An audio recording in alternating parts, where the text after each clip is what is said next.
Sounds like Sanborn. I got a last minute call to do a recording session today for a film score, and they need a saxophone that sounds sort of in the vein of the music from Taxi Driver, and I gotta get over there in about a half an hour, and I haven't warmed up yet, so I'm warming up and doing overtones and stuff like that while blasting the music from Taxi Driver to sort of get that vibe in my head.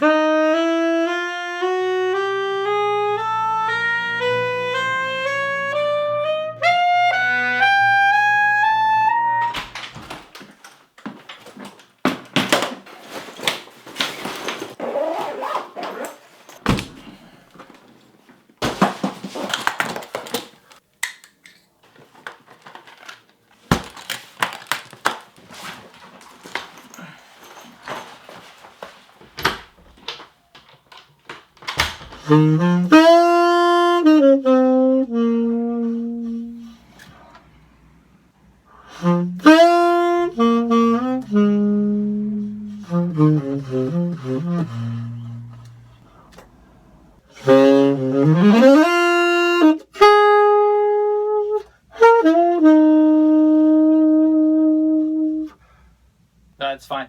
Nope, that's totally cool.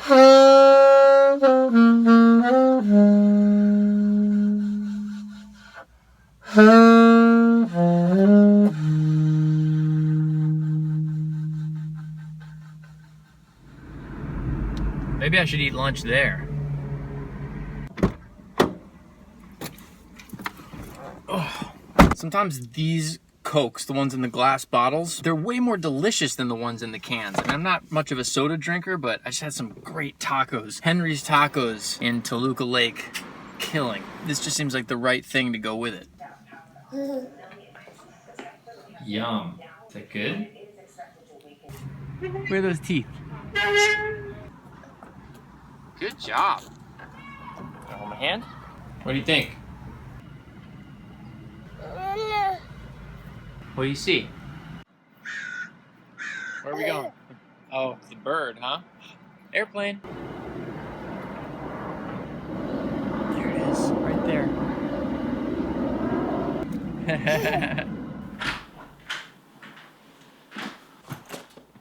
I think one of the reasons that I've not been happy about the sound panel situation here is that they're such a different color than the rest of the room. Originally, the idea was that they were going to be just a slight shade lighter than the blue walls. The reason they didn't end up that way was because we originally thought we were going to paint them, like cover them in fabric and then paint them, and then the contractor realized, that's not going to work because if we paint them, they won't be sound absorbing, they'll be sound reflecting. I mean, they're just insulation back here. And I was just at this studio today. The guy had really nice panels, and they were just a nice dark color with the wall. And I thought maybe that's what's bugging me. It's just it's the way they look, and that's probably what's keeping me from taking the final step of getting them up on the walls.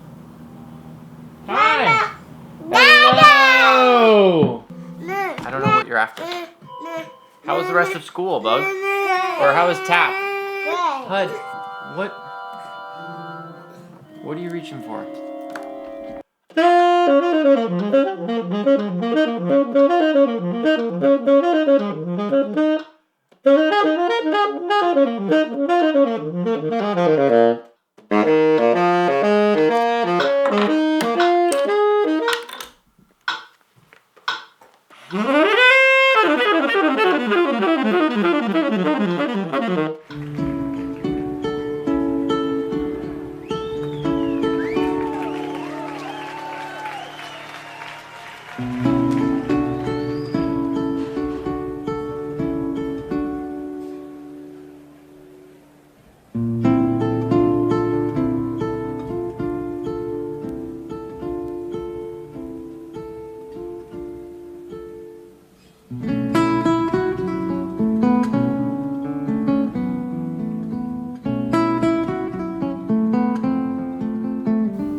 So I went to see Pat Metheny in concert tonight, which was really awesome. I'm a huge Pat Metheny fan, like the biggest, well, definitely not the biggest Pat Metheny fan, there was that guy in the audience the guy's 63 and he's still playing a 2.5 hour show with 4 encores. I mean 4 encores as in they left the stage, came back on the stage, left the stage, came back on the stage. The band got their moments to solo, but 95% of it is Pat just, going for it. He's on the road every day for a couple of months, for however long this tour is, playing these shows. And I've heard this from Chris Potter. I've heard this from just chatter from other people I know that know people. Pat likes to get to the venue before sound check and warm up for an hour and a half before the band sound checks, and then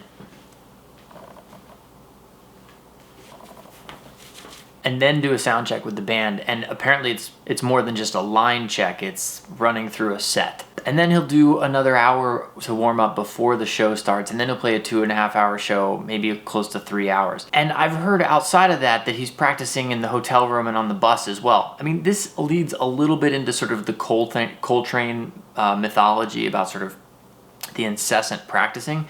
The difference here is that with Pat, it seems to be, I've seen him a number of times now over the years, it seems to be more about refinement. The songs he plays, a lot of the same songs that he's been playing for years, and he plays them form-wise, a lot of it is the same, but he still brings such an amazing sense of urgency and energy to it. I read an article once where he was talking about treating every performance as if it were his last, as if if he walked off that stage, that's the last time he ever got to play, was he going to be happy with how he played? Whether that's true or not, I think it's a really cool and deep way to think about playing. I got this question from one of my online students who had written to me asking about basically resistance and practicing and feeling like there's not enough time for him to accomplish the things that he wants to accomplish.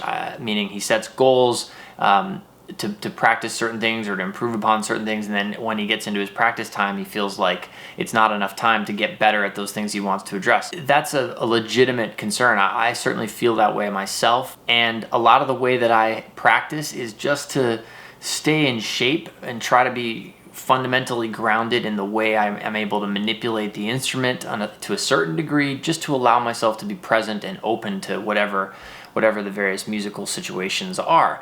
But when I hear about a guy like Pat Metheny, it reminds me that it's about so much more than practicing. He's playing, and this holds true for like Joshua Redman. But Josh was even saying it at the saxophone retreat last month, as was Aaron Goldberg, that like they're better off when they're practicing a little bit and playing a lot than they are when they're practicing a lot and playing a little bit. For a lot of us, we don't get the chance to play as much as these guys do, to really play, not just play even with your instrument out, but play with great musicians and tour and play shows night after night. I mean, that's quite a luxury.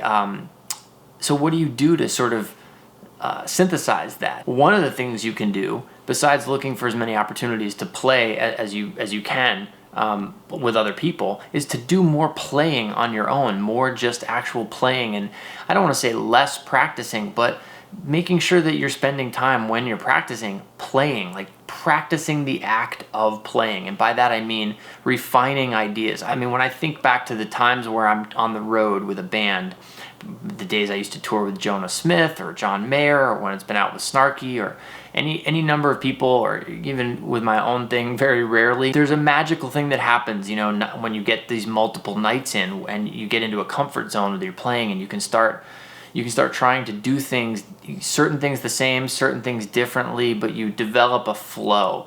And that's a really hard thing to get to in a practice room day to day, spending 30 minutes to 2 hours or whatever you've got.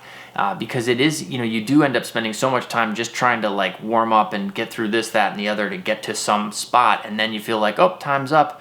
Now what? So I guess what I'm saying is this is sort of like a note to self that don't forget to play. Don't forget that actually playing and trying to sound good while you're playing is practicing.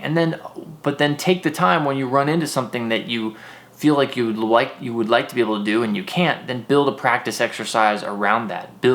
Architect something that helps you get better at that particular deficiency. But whether it's playing over a set of changes or over a groove or over no changes, just free, or just playing to get the feel of delivering lines on your instrument the way you'd like to, playing along with music, like putting on playlists, tracks, CDs, whatever, and just playing along. I don't mean transcribing, but just playing along. I think is tremendously valuable and often overlooked. And a guy like Pat Metheny definitely reminds me of that. There's also another Pat Metheny story that was recently shared with me, which is pretty badass, but I'll save that for another vlog.